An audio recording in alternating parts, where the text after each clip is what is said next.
Good afternoon. My name is Eddie Hearns. I am the CEO of CPC 411 Podcast.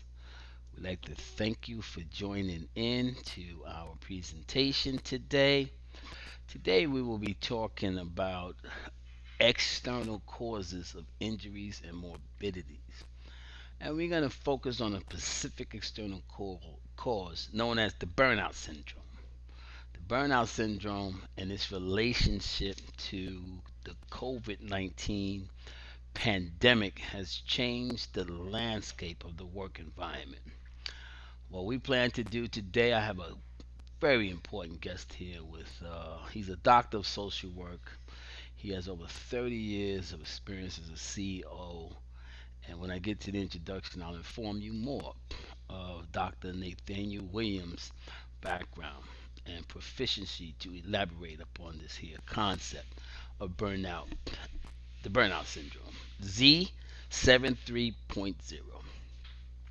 Before we go into the presentation, as an organization, I needed to make you aware of a disclaimer, and that disclaimer is we at CPC 411, we're sponsored by AAPC in reference to providing 1.5 CEUs to professional coders. However, AAPC and OME does not necessarily support the views of the presenter, and we encourage you to do your own research and ensure that the information is valid and correct.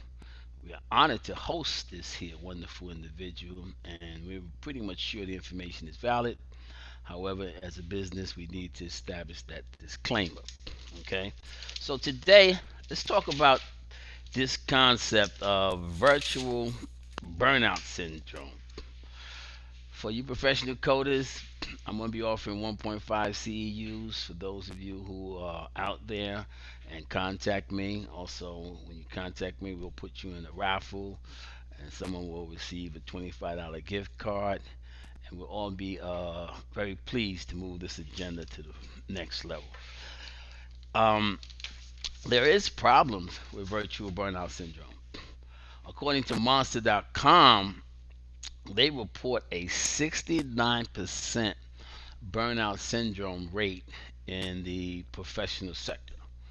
That is close to 70% of people are starting to experience burnout. Okay. According to the California Healthcare Foundation survey, they acknowledge that 66% of the emotionally drained individuals are suffering some side effects from the COVID 19 pandemic and the burnout syndrome. They also report that 59% openly declare that they have this burnout syndrome. The physicians are reporting that they're experiencing a 91% of their patients starting to experience anxiety, depression, and other mental health conditions related to this topic. This is a crisis. This is a crisis of a magnitude that we want to try to get our grips around, try to get an understanding of how to prevent this. And we're going to rely today on Dr. Williams to give us some information to help us prepare ourselves to battle this pandemic that is upon us. This pandemic is real. It's here. It's not going nowhere. So what I'm going to do now is talk about chapter 20. And chapter 20, guys, is very critical for us to certify professional coders. So that what we're doing now in chapter 20 is we're addressing the index to external causes of injuries and morbidities. This chapter for us coders contains close to 7,500 codes, and it's the third largest chapter in our ICD 10 CM manual. It requires us to pay closer attention. Unfortunately, at ICD 10, it's more of a voluntary reporting for most physicians. However, this is the chapter that actually gives us a better understanding of causation. What are the factors that can be contributed to illnesses? And we'll talk about that a little bit later on. So I'm going to take this time to introduce the guest speaker, Dr. Nathaniel Williams.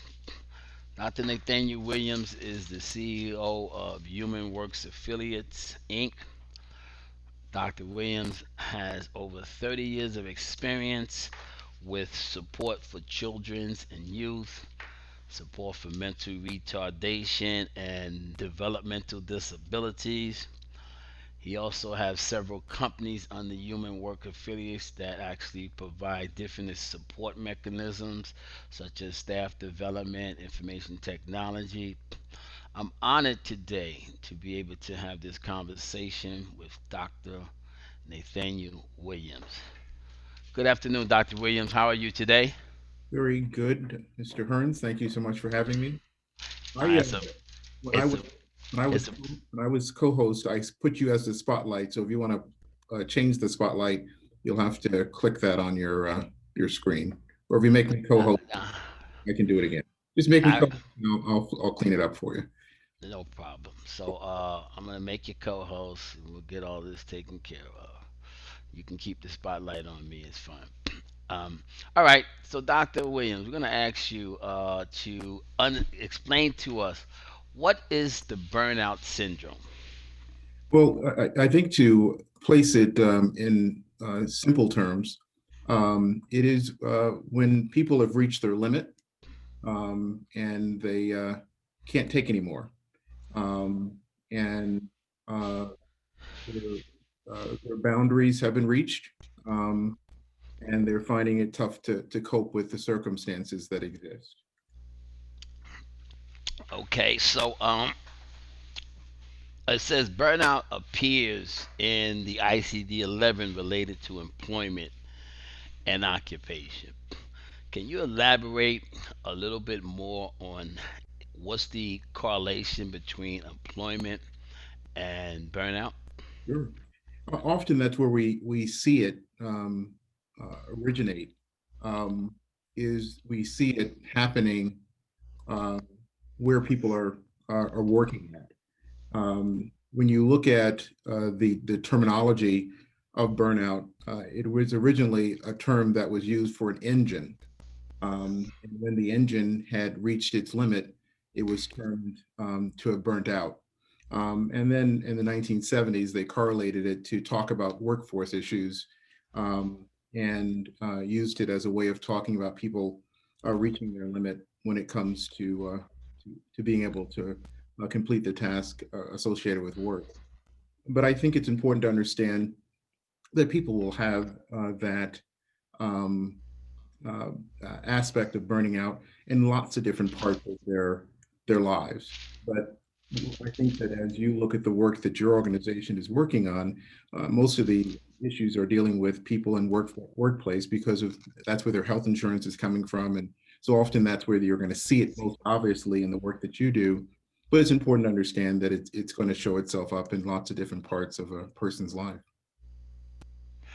Well, according to the burnout syndrome, people will be experiencing feelings of energy depletion, feeling of cynicism, and also just the lost desire to produce at work. Knowing that these are the signs and symptoms of burnout syndrome, what would you recommend to the organization how to detect and possibly provide preventive measures to combat burnout syndrome? Sure. Let me share something with you that we use, which is what we call the four M's. And they're actually called the four M's of safety. And they're called that because exactly we believe that those things will make a difference, especially when it comes to the workplace. Is that the workplace needs to make sure that it has a place for where mediation can be facilitated, where people know where to go for intervention, for facilitation, for some help making things happen. Um, and that often when you look at workplace frustrations, it's because they weren't they wasn't obvious where they could go for mediation. That mental wellness and getting some help through those hurdles is also available, and that it's okay to ask the question, "Are you okay?" That mapping, that often people are at places and they're not sure why they're there and how it fits into the larger scheme of what they're trying to accomplish in their life. So I think that organizations and businesses can help people understand where they're going, where they've been, because I think often they can't see the success that lies in the future because often they haven't been able to look at the success that they've already had. And so that's part of mapping as well. And I think equally important is mentoring, and that in most organizations that find themselves doing well, every person has a mentor that is not their supervisor. That it is someone else in the organization that says to them that I care about you. So it's those four things: mediation, mental wellness, mapping, and mentoring. Those are things that an organization can do to make sure that burnout is something that is managed. It's not something that you're going to avoid because you're asking people to do some heavy lifting and some difficult work. But again, it can be mitigated by making sure that these four M's are present. Fantastic, fantastic, very interesting. Um, According to research, they are recommending that organizations look more towards fixing the workplace and not the worker. What do you advise in that arena? How would you advise organizations that it's really the workplace and not so much the worker that is the cause of the problem? And, and And going back to what I just shared about those four M's, those are things that the workplace can do differently, and offer in its environment and make the environment safe, by recognizing that the placement of places for people to go for mediation, that people know where they could go for mental wellness, that helping people figure out the map that they're supposed to follow, and making sure that everybody has a mentor and someone that has their back. Those are things that would make a world of difference in the environment. Yeah, because it's really a very challenging issue in terms of burnout syndrome because you're now as a worker, having to share with your boss that their workplace is the problem, and the worker may have fear of job loss. What would you recommend to the worker? How would they should they approach their organization to report that they feel the burnout syndrome could be occurring? Well, I think it's important for people to keep in mind another concept that I'll share, which is about the whole person. There is a model that I developed back in 1999, and we still continue to use today because it seems to serve us well, that recognizes that there's 8 different parts of us. Again, as your work focuses on, there's the health aspect. Are we fit? Are we healthy? Are we maximizing ourselves? Our spirituality, what do we believe in? Our personal development, how are we thriving? What are we becoming? How are we trying to overcome and expand? Our finances, what do we have? What do we give in our environment? Does it allow us to win, to live, and to own? Education, our ability to seek, to acquire, and to know, our recreation, ability to enjoy, to relax, to challenge ourselves, and again, of course, our family and friends who we belong and love with. It's important that we understand that we are a whole person, and that we don't let a circumstance, whether job or not, get us to forget that we're a whole person. So, how does that happen? So, it happens where a person may take a job and they may say to their employer, you know what, about 3:15, I need to call home and I need to just make sure that my son or daughter is okay and got home from school. And your boss says that's not happening. Well, you're a whole person. You need the finances, so you have an environment to live in, to take care of your family and friends, and you need to continue to personally develop. You're a whole person, but that one decision, not allowing you to check up on your child, can affect all those other parts of you as a person. But you have to recognize the only person you have total control over is you. And you have to agree to sign that contract, which could be a positive contract or a negative contract. And so I think that's where your responsibility as a person lies. I think the corporations and organizations have to do a better job of recognizing that we are whole people, but I also think that we have a responsibility in how we make decisions, and what often we agree to be part of, and what we sacrifice. And just keeping in mind that, yes, that one financial decision does have impact in all the other areas, as well. Excellent, excellent. Listen, thank you for that insight because I do agree that the whole person, we have to take responsibility for ourselves. So at the end of the day, yes, you can say it's a workplace, a work issue, but personally myself, I take responsibility for my work environment to stay healthy in other areas of my life, as you talked about the eight different components. And Here's Mr. Hearns, one of the things that we, share with people is that you are your own CEO. mm, You are mm. your own CEO because CEO stands for being capable, eager, and optimistic. You are the CEO of your own life.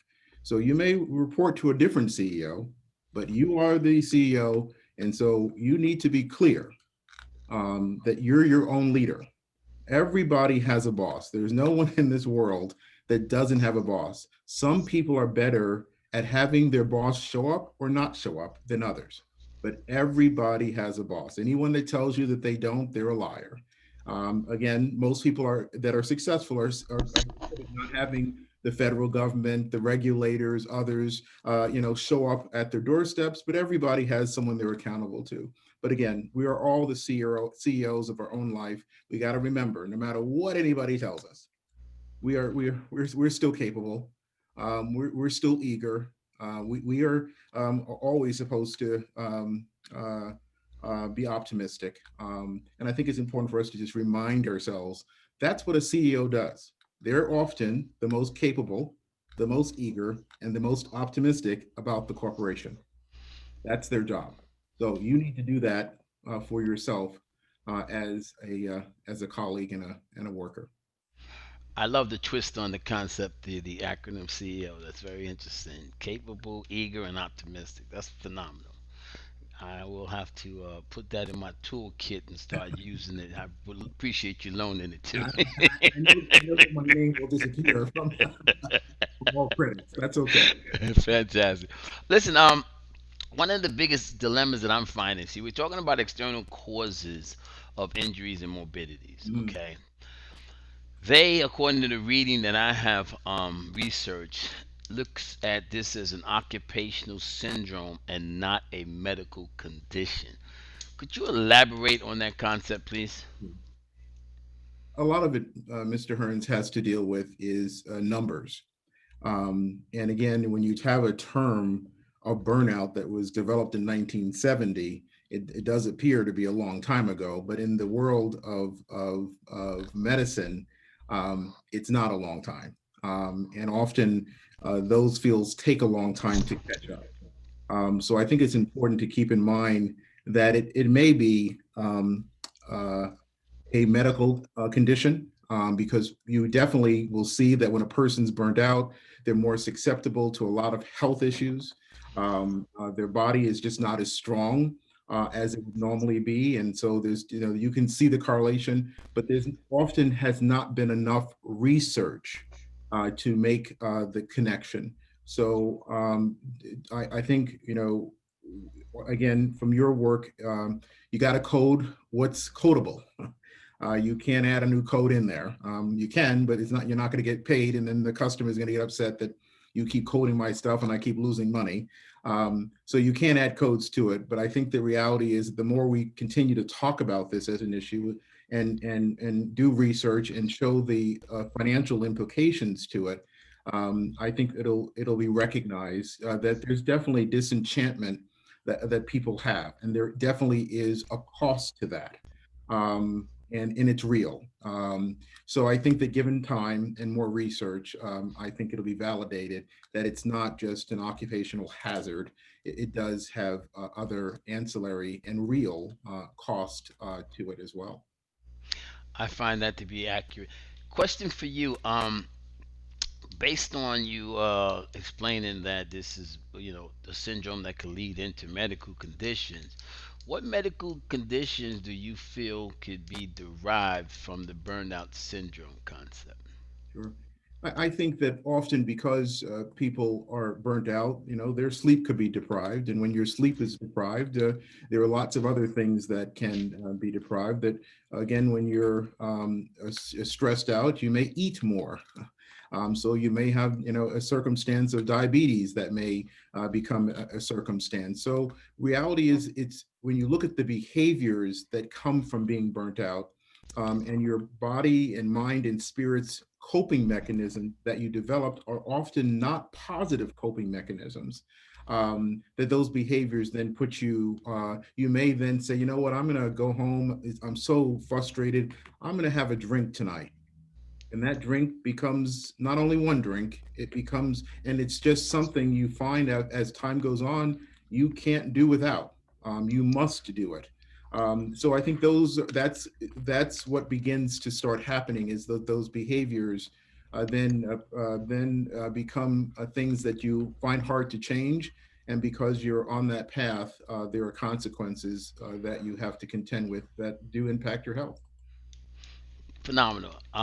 In reference to secondary care, do you know of any screening instruments or any type of tools that the medical environment can implement to start, gathering information about the burnout syndrome?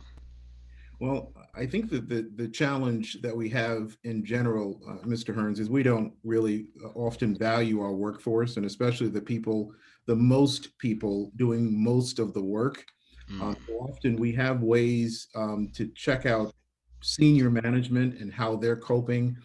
Sometimes we're required to have a physical as a key person in the organization. And so often that data will then have to be addressed because there's a life insurance policy that the key person has in the organization. But I think that reality is the masses of the organization. The data and the information doesn't exist there. And I think that we have to make an effort to say we want to start collecting that information, so that we can start doing something about it. But I think that the shift uh, has to happen, where we begin to value the people that really make these organizations and these businesses work. Um, I think we saw the other day with some violence, that who really has to clean up the mess that is left behind. And it's those, janitors, and it's those frontline people that often are the people that have to do the hard work of an organization to make it look good. And it's often it's the public image that people see. So I think it is part of it is a shift that we have to undergo that values the people that are doing the really essential work of the organization. That And then when we value them more, we'll then research it more, what their circumstance is, and start doing something about it to make sure that they're with us as long as they can be. Yeah, because I happened to do a little research with the AMA, and the president, Dr. Bailey, was interviewing the president of Montefiore Medicine. I can't pronounce his name, Dr. Ozua from Nigeria, and they were asking him how is he's coping with all the casualties related to the pandemic, via the pandemic condition, Mm. and he's watching several of his colleagues die, and he just informed the other staff members that focus on how many lives have been saved as opposed to how many lives have been lost in order to continue to motivate them to understand the value they bring to the industry. What do you think about that solution or that suggestion from the president of the Montefiore Medicine System? I think he's right on. I think often we're one perspective change away from success. That I think when you do look at COVID-19, and that I think I saw about 20 million Americans have been exposed to the virus, and we've lost about 350,000. That when you look at that as a percentage, that and other years of other um, circumstances, that percentage of the larger number is not of major medical concern. But it is of a concern because normally you don't have 20 million people having the flu. So the scale is like no other, at least no other in the last 100 years or so. So the scale is dramatically different, and it's shocking. But I think often that perspective change is just learning to look at something a little different. So we were talking a little bit earlier about circumstances, and I think often it's when you feel that something is doable, and it's only doable because you feel that you're able to do it. You believe you're able to do it. So often you just have to flip the words, flip how the word is put together. It's just that subtle perspective change that makes it so much more easier. So you're just so used to using the word doable that you don't understand. It's that you have to believe you're able to do it. Often that's why another person can do it and you can't, or why you can do it and others cannot do it. So I think it's a subtle but catastrophic change that has to be made. And we often live a life where we are applying second-rate solutions to catastrophic problems. So we're often giving the second best solution to a catastrophic problem. And we really have to slow it down.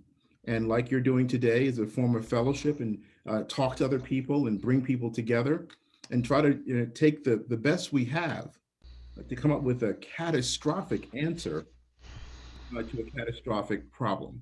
But often we're dealing with second-rate solutions to catastrophic problems, and uh, and that's often why we have to deal with the same circumstance over and over and over again. Fantastic. I really like that. Um, we're winding down. We got about 15 minutes left. I want to reach out to the viewing audience in the chat section. Please, if you have any questions, put your questions in the chat section, and that'll give Dr. Williams time to address them. So, but before we go to the questions, Dr. Williams, thank you so much for your informative information. It's been very valuable, especially to me, but I'm hoping it's value to my viewing audience. And what we're looking to do is to pick your mind. Here you are, you're 30 years experience as a doctor of social work. You've been involved in helping a lot of people, manage their life back to reality. What would be your recommendations to the viewing audience of how they should address or how should they be mindful of the burnout syndrome and not become a victim of that process? Out of out of full disclosure, I've been a doctor of social work less than 30 days. So I just got my doctorate at the end of December. I've been CEO for 30 years, and I've been a doctor of education for the last 13 years. But I don't want to run into any problems with being seen as a fraud. One of the things that I think is important for people to avoid burnout is to have a plan. And most importantly, with that plan, is to put it in writing and to share it with other people, and don't make it a secret. And I know that for some people, they say um, that often uh, they share it with other people, and people may steal their plan and try to interfere with that. And I think another part of it that you have to contend with is making sure that you try to surround yourself with people that can afford your dreams. Research has shown that you're generally not going to do better than your five closest friends. So be very careful who they are because they're often going to serve as anchors and not propellers. So it's important that it is that you perceive your five closest friends as people that can help you. Going back to my point about putting things in writing, when I was in foster care, my mom died when I was 5 and left me as an orphan. I was in foster care and I was about 12 years old, and I was in an agency in upstate New York. And my brothers and sisters were supposed to come visit, and they didn't because their vehicle broke down. So I then sat in front of the administration building, a little sad, and the executive director, Sister Mary Patrick, came and saw me and patted me on the head and said, what happened. I explained to her, and she said, Nat, just sit there for a minute. Um, so Sister went downstairs to the storeroom, which is probably about 60 steps, and she came back upstairs with a bicycle. And Sister was probably in her early 60s at that particular point. But she came upstairs with a bicycle and she gave it to me. And I was very appreciative, and I ran back to my cottage and was a happy camper. And one of my cottage mates asked me, "Can I ride your bicycle?" I said, "Sure." And let him ride the bicycle. And you had to watch people at St. Dominic, so they stole a lot of stuff. So if you didn't watch your stuff, it was going to disappear. So I watched him as he rode the bicycle. But something dawned on me at that moment, watching the back of his head riding my bicycle, that if I wasn't careful, that was going to be the story of the rest of my life, of telling my sad story and waiting for a handout. And I realized I wanted to be Sister Mary Patrick. I didn't want to be a white Catholic, Irish nun, but I wanted to be an executive director. And so I started signing my name, Nathaniel J. Williams, executive director. And 12 years later, that was my title and has been so ever since. But it was because I put it in writing. It gave me a plan and a plan to follow. And so when things in my life were offered, I always triage it through whether it would help me be Nathaniel J. Williams, executive director. So I encourage people to put it in writing, find people that you can share it with, that you can be transparent with, and really try to surround yourself with at least five people who can afford to see you do really well. That's very interesting. Very interesting. Thank you for that insight. I mean, to really elaborate on, your personal life and how that has helped you get to the next level is phenomenal. And I don't think you're a fraud because you have 30 days as a doctor of social work. Huh? You have 30 years of experience as a human being. And you just happen to embellish that with the social work concept. So I thank you. And I'm going to the viewing audience, and I see one question and only one question, which means I have to do some more marketing and branding for my business. Okay, but have you read Change Without Pain? Have you ever read that book, No, Dr. I have Williams? not. So I'll have to add that to my reading list.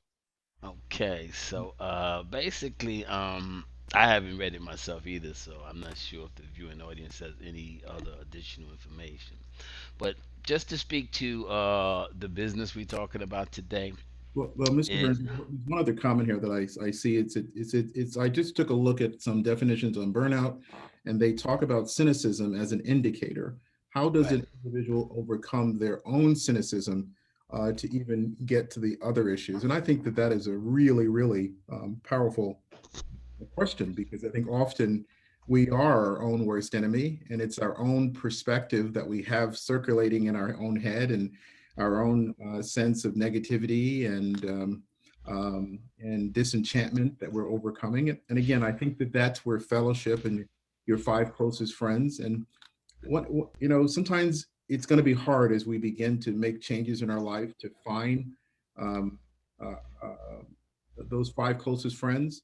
And so, what we have developed here is five closest friends in behaviors. Um, and what you want to have as your five closest friends, and you want to bring these real close to you, um, is one, is humor. And it isn't trying to be the funniest person. It's just that you learn how to take things lightly. You don't take things so heavily and with such devastation.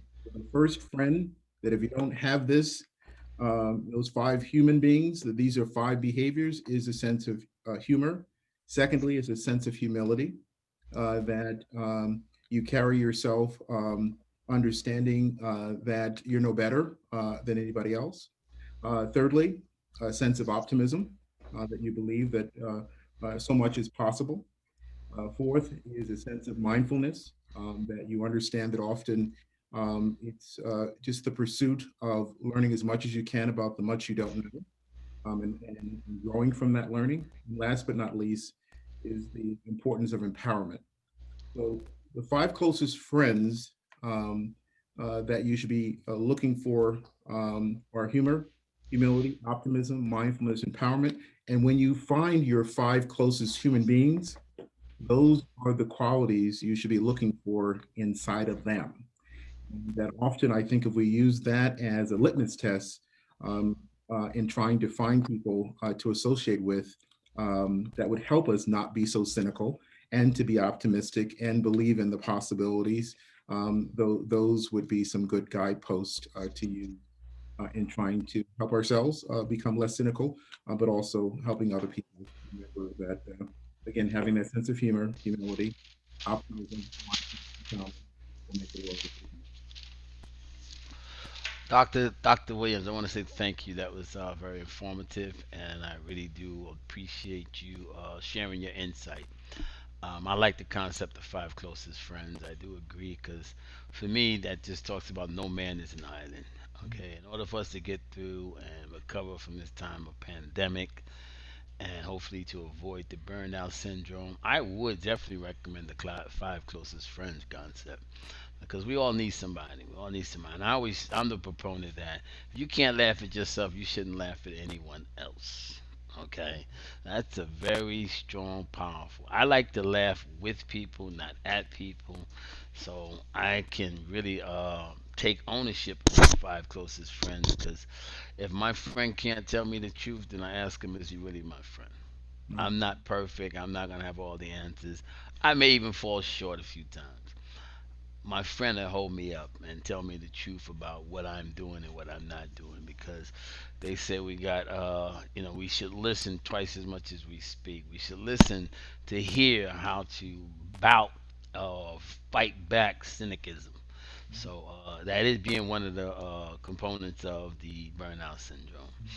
And So today, one thing I want to, two things. One, I think that your point is well taken, that I think we should listen and interact to understand and not to blame. And that's a whole different kind of behavior that would help us, I think, to become less cynical. And I think often that part of our frustration and why we begin to burn out and give up is because we're often associating blame instead of an understanding. But one other thing, as I see, my brother Michael Williams, who is also a doctor, Michael Williams, is on the is joined us in the Zoom room here. So I wanted just to give a shout out to him. He recently became a doctor as well, and also I think just published a book. So I wanted to say thank you for joining and supporting your. Well, thank you, Dr. Williams. I was the one that actually suggested you look at this book, Change Without Pain, Hmm, because the actual title is Change Without Pain: How Managers Can Overcome Initiative Overload, Organizational Chaos, and Employee Burnout. wow.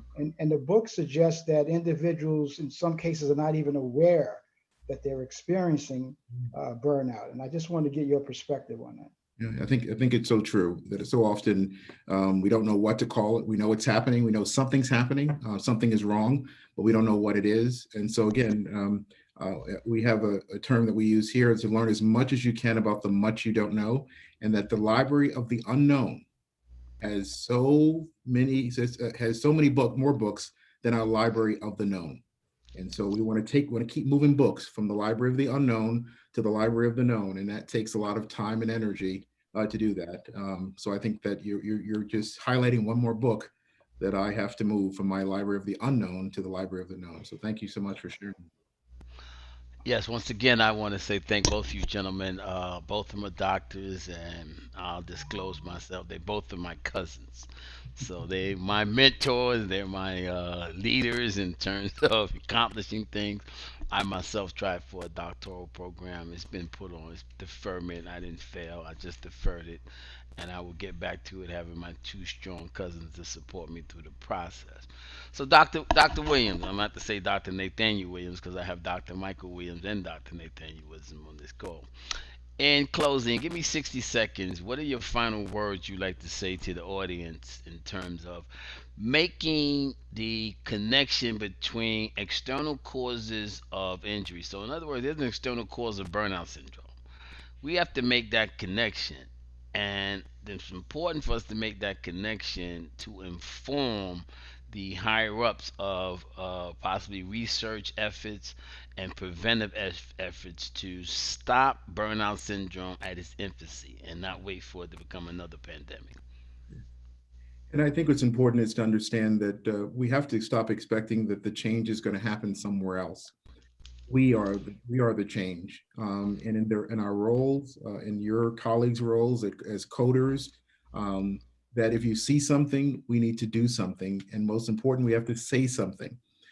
So I think that keeping the dialogue going, and when you look at so many circumstances, whatever it may be, there's one element that requires for it to continue, and one element is it stays a secret. It doesn't make a difference whether it's domestic violence, whether it's murder, whether it's drug addiction, whether it's gambling, whether it's burnout. One thing that it requires is that it stays a secret and that we don't talk about it. So we want this to stop. By whatever means necessary, is we have to find a way to talk about it. And I think that's the key. No more secrets. Whatever it's going to be, whatever it is, that I'm not going to sign a negative contract with anyone to continue secrets. So if I know it, everybody else is going to know it. When I was in a master's program, one of the professors said something that really shocked me first, but then I thought it was a backwards compliment. He said, there's a television, there's a telephone, and then there's telnet. And I thought, well, if that's just as effective as the television and the telephone, and then there's telnet, then that's good. Because again, a lot of my colleagues were very, very fearful as midlife returnees to education, whether or not they could do it. I felt very compelled that if I knew it, they were going to know it, and I'm going to make sure that they got the information. So I think that's important. So I would just encourage people, keep talking about it, keep broadcasting it, bringing it up. No more secrets. Excellent. Dr. Nathaniel Williams, thank you so much for your information. It's been very informative. I hope the viewing audience was able to get a lot from what you had to say. I love the concept of CEO, capable, eager, optimistic. I love your five closest friends. Humor. What else was it? You Humility, said optimism, humor. All right. You said humor, humility, optimism, mindfulness, and empowerment. I can't ask you for more Eddie, than that. Eddie, you are ready for this doctoral program. You take very good notes. You are ready. You are ready. Thank you, Doc. Well, anyway, I want to say in closing, guys, I'm ready to close out, and every good host has his musician that he'll take him out with. So I'm gonna start playing my music. This is my host. This is my main man, Curtis Bailey, and Curtis Bailey is my musician that I grew up with. And Curtis knows how to blow the sax. Okay, Curtis' major responsibility is blowing my sax, but he's not blowing it today. Here you go, Kurt. So listen, this is CPC 411 podcast. We want to thank you, coders, 1.5 CEUs for joining this conversation. If you want to book a free evaluation to attend my CPC training classes, go to eHearns at olme.com. Sign up. If you're interested in learning more about CPC training, olme.com/CPC. We're available. If you want to participate, listen, go into our Zoom rooms, sign up, register. We welcome you. We welcome your participation. Just as I welcome the participation of my wonderful saxophonists, and I welcome my participation of my wonderful guests, my cousins. Dr. Michael, Dr. Nathaniel Williams, thank you so much for your support. Family love to both of you. I knew I could count on you to be there for me. It means a lot. We're moving this agenda forward. I just want to say again, thank you. Great. I want everybody join CPC 411 podcast. We here every Sunday from 1:30 p.m. to 2:15 p.m. to talk about real issues, real coding issues. We need to understand external causes, coders. We omit external causes from a lot of the medical records. Why? Because it's not going to get any reimbursement. But if you look at life in terms of the primary, secondary, and tertiary care system, primary care is how do we improve the overall health of the population. And if we don't know, if we like Dr. Nathaniel's talked about, it's a secret. If we keep it a secret, we don't know. How can we solve the overall health of the population via primary care? Secondary care is about screening. Screening. How do we put together tools to understand burnout syndrome? We need to be mindful. Burnout syndrome. What else do we need to screen related to the pandemic? COVID is real. COVID has changed the paradigm of human existence. And last but not least, tertiary care is treatment and recovery. We have to recover from the burnout syndrome. The burnout syndrome is real. It's going to create medical as well as mental conditions. Dr. Williams talked about sleep deprivation. He talked about obesity or other things that could be associated with diabetes. He talked about alcoholism. He talked about things that could lead to drug addiction. These are not solutions. These are not solutions. The solution is to talk about it. Seek out help. Let our government create additional evaluation and preventive measures to help stop burnout syndrome. But us coders, if we don't document it, as you know, and I know, it's not done. So once again, I want to thank all the viewing audience. It's been another great episode with Dr. Nathaniel Williams, the CEO of Human Works Affiliates. He can easily be looked up online via Google. His organization is powerful. They do some very great things. And again, to all my viewing participants, I really, really say thank you for tuning in. Until next time, next week, January 17th. I don't even know what the topic's going to be, but the topic will be related to what's relevant in our society today. God bless. Everyone take care. Have a great evening. It's a pleasure speaking to you. Dr. Williams, Dr. Michael. You guys are my favorites. Thank you so much. Love you to the bottom of my heart and back. God bless, my friends. Take Take care. care. Bye bye.